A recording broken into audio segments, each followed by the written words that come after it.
I know people say every story about UFOs sounds the same, but I swear to you, what I'm about to tell isn't a campfire tale or something I pulled off the internet. Before I start, if you're watching this, hit that subscribe button because what I went through, you might go through one day and you'll want to be prepared. My name is Jonathan Reed. I'm 37 years old, a photographer by passion and a veteran by trade. I've seen combat. I've faced situations where life could end in seconds, but nothing prepared me for what I faced one night when the sky itself seemed to turn against me. It started last summer. I had rented a small cabin deep in the woods of northern Washington, trying to clear my head, escape the noise of the city, and work on a personal photo project about night skies. I brought my camera gear, some survival supplies, and my old dog, Max. The area was remote, just how I liked it. On the second night, around 11 p.m., I set up my tripod on a clearing a short walk from the cabin. The stars were unbelievably bright, the kind of view you can't get anywhere near civilization. I was experimenting with long exposures when I noticed something odd. A pulsing light, not like a plane, not like a satellite. It wasn't moving across the sky. It was hovering. I zoomed in with my telephoto lens, and that's when my stomach dropped. The object seemed to shimmer, like it wasn't fully solid, as if reality bent around it. Max started growling low, his ears pinned back. The hair on my arms stood up. I tried convincing myself it was just a drone, maybe some kind of government test craft, but when it suddenly disappeared and reappeared 50 yards closer, I knew I was wrong. The air shifted. It felt heavy, pressing against my chest. Max barked furiously and charged toward the treeline. And before I could even call him back, a blinding beam of white-blue light shot down from the object, swallowing him whole. His barking stopped instantly. I ran forward without thinking, screaming his name, but the closer I got, the harder it was to move. My legs felt like lead, like the ground itself didn't want me to escape. The beam shifted toward me. I should have run the other way. I should have done anything but stand frozen. But fear and disbelief had me locked in place. The light hit me full force, and suddenly there was no sound, no air, no ground under my feet, just silence and weightlessness. I tried to scream, but no sound came out. I couldn't breathe, couldn't move, and the last thing I saw before blacking out was the object lowering closer, its surface rippling like liquid metal. When I opened my eyes, I wasn't in the clearing anymore. I wasn't even on Earth, at least not the Earth I knew. The first thing I noticed was the cold. Not the kind of cold you feel on a winter night, but a sterile, unnatural chill, as if the air itself was stripped of warmth. My body was strapped down on a metallic surface, smooth yet somehow alive beneath me, like it pulsed faintly in rhythm. I couldn't move my arms or legs, but my eyes darted around, desperate for answers. The room or chamber, whatever it was, had no corners. It was like being inside a sphere of shifting metal that sometimes looked transparent, showing glimpses of stars outside, and sometimes solid, reflecting my own terrified face. A low hum vibrated through my bones, and then I heard it, footsteps but not human. Shapes emerged from the shadows, tall, elongated figures with skin so pale it seemed to glow. Their heads were too large, their black eyes reflecting everything and nothing at the same time. I wanted to scream, to fight, but all I could do was breathe in shallow gasps. One of them leaned closer. I expected it to speak, but instead a wave of images flooded my mind. Flashes of strange worlds, alien landscapes with skies the color of blood, oceans glowing green under twin suns. My brain felt like it was being rewired. I don't know how long it lasted, but when the images stopped, the creature stepped back and something else descended from above. A device, suspended without wires. It looked like an orb of liquid metal, spinning slowly, and then it began to split open, forming tendrils that hovered over my chest. Panic surged through me. The tendrils didn't touch, but I felt them inside me, probing, mapping my body in ways I can't describe. My heart raced, but weirdly, it wasn't pain. It was something worse. like they were learning every secret of my body and mind without permission. I tried to resist, to shut down my thoughts, but the harder I fought, the deeper they dug. At some point I heard Max again, my dog, whimpering faintly, like he was close by. That gave me hope, and I focused on his sound, clinging to it like a lifeline. The moment I did, one of the beings tilted its head, as if it noticed. The hum in the chamber grew louder, and suddenly the restraints vanished. My body fell off the platform onto a floor that rippled like water yet held me up. My legs barely worked, but instinct screamed, "Run." I stumbled forward, hands sliding across walls that weren't really walls. Every step I took, the environment shifted. Hallways forming and dissolving, doors appearing and vanishing as though the ship was alive and didn't want me to escape. I found myself in a corridor that stretched impossibly long, glowing faintly blue, and at the far end I saw it, Max. He stood trembling, his fur bristled, but alive. He saw me too and barked once, weak but real. I sprinted toward him, my heart thundering, but as soon as I reached halfway, the floor tilted sharply, and I was thrown sideways against what should have been a wall. Instead of stopping me, it absorbed me, pulling me through like quicksand. Darkness swallowed me again, and I thought that was the end. But it wasn't.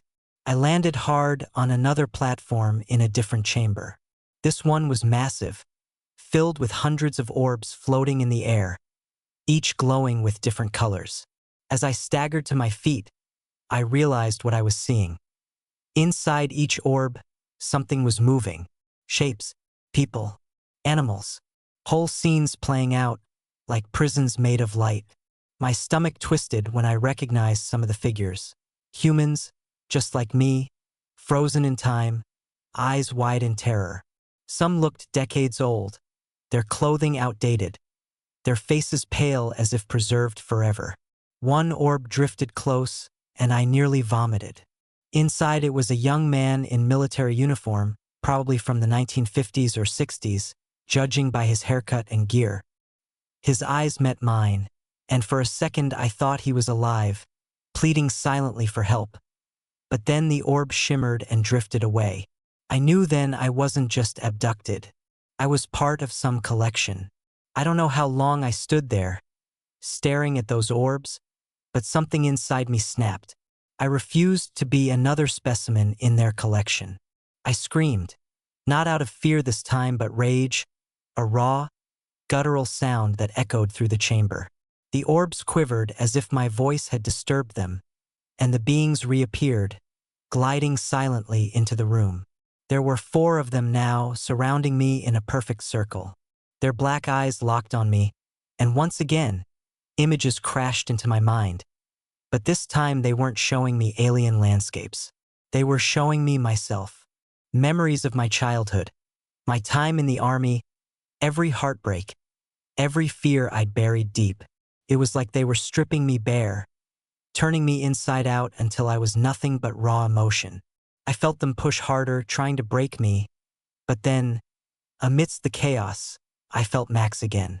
His bark, faint but steady, cut through the noise. I latched onto it like a lifeline, focusing all my strength on that single sound. Suddenly, the room shook. The orbs flickered, their colors dimming, and the beings recoiled slightly, as if my resistance had caught them off guard. That's when I realized they fed on control. The more fear and submission they drew out of me, the stronger they became. But when I fought back, when I held on to something they couldn't touch, their grip weakened. Fueled by desperation, I lunged toward the nearest orb, the one holding what looked like a young woman frozen in terror. My hand touched the surface, and it was like plunging into ice. A surge of energy blasted through me, throwing me backward. But in that instant, the orb cracked, releasing a blinding flash. When my vision cleared, the woman was gone, vanished into thin air. The beings hissed, not with sound, but with a vibration I felt in my bones. They advanced quickly, tendrils of light shooting from their hands. I ducked and ran, weaving between the floating prisons, each one spinning wildly as if the entire chamber was destabilizing. The floor heaved beneath me, and for a moment I thought the ship itself was angry. I didn't care. I had one goal: find Max and get out. A doorway appeared ahead, and without hesitation, I bolted through it, finding myself in yet another corridor. This one was different, narrower, darker, lined with strange glyphs glowing faintly on the walls. The air was heavier, almost toxic, and every breath burned my lungs. Still, I pushed forward, driven by the sound of my dog's bark echoing somewhere ahead. I turned a corner and froze. There was a chamber unlike the others, smaller, with a central pillar of shifting light. At its base was Max, trapped inside a transparent cube, whimpering and scratching at the surface. My heart shattered, but before I could reach him, the pillar flared and a figure emerged. Not one of the tall beings, but something different, shorter, cloaked in what looked like liquid shadow. Its form shifted constantly, sometimes human-like, sometimes utterly alien. When it spoke, it wasn't in my head this time. The sound was real, vibrating the air. "You are not supposed to resist." My body locked up, every instinct screaming at me to run, but I forced myself to step forward. "Let him go," I rasped, my voice hoarse but steady. The figure tilted its shifting head. "Resistance leads to collapse. Collapse leads to death. You do not understand." It raised a hand, and Max's cube lifted into the air. My dog yelped, thrashing in panic. Something inside me broke again, but this time it wasn't fear. It was fury. I charged, not caring if it killed me. The moment my body hit the figure, the world exploded in light and sound. I was no longer in the chamber. I wasn't even sure I was still on their ship. All around me was chaos. Stars twisting, planets flickering in and out of existence, like I was falling through different realities. Max was there too, suspended beside me, his eyes wide with terror. And then I saw them, all of them. Not just the beings who took me, but countless others, shapes and forms beyond comprehension, watching from the void. I realized then that I wasn't just fighting for survival. I was caught in something far bigger, a conflict I couldn't even begin to understand. The void tore itself apart around me, collapsing into tunnels of light that twisted like serpents. My body felt stretched thin, as though every atom was being pulled in different directions, yet somehow I remained conscious. Max floated beside me, his paws flailing, eyes locked on mine in sheer terror. I reached out, fighting the invisible current, and when my hand finally touched his fur, I felt a surge of warmth, real warmth, human and alive, cutting through the chaos. The instant we connected, the world shifted again. We slammed onto a surface so violently I thought my bones shattered, but when I gasped for breath, air filled my lungs. Real air, damp with pine and earth. I was back in the clearing. My camera gear was scattered, the tripod knocked over, the stars overhead calm and indifferent. For a moment I thought it had all been a hallucination, some nightmare brought on by exhaustion. But Max was there, whimpering against my chest. His fur singed at the tips as if burned by electricity. The trees around us were scorched in a perfect circle, the ground still warm beneath my hands. And then I saw it, the sky above torn open for a brief second, the ship hovering silently, watching. The beings were there, silhouettes against the shimmering hull, their black eyes fixed on me. They weren't attacking, not anymore. They were observing, testing, measuring. A cold realization sank into my gut. I hadn't escaped them. They had let me go. I staggered to my feet, holding Max close, my entire body trembling. The ship pulsed once with that same blinding light, then folded into itself and vanished, leaving nothing but silence.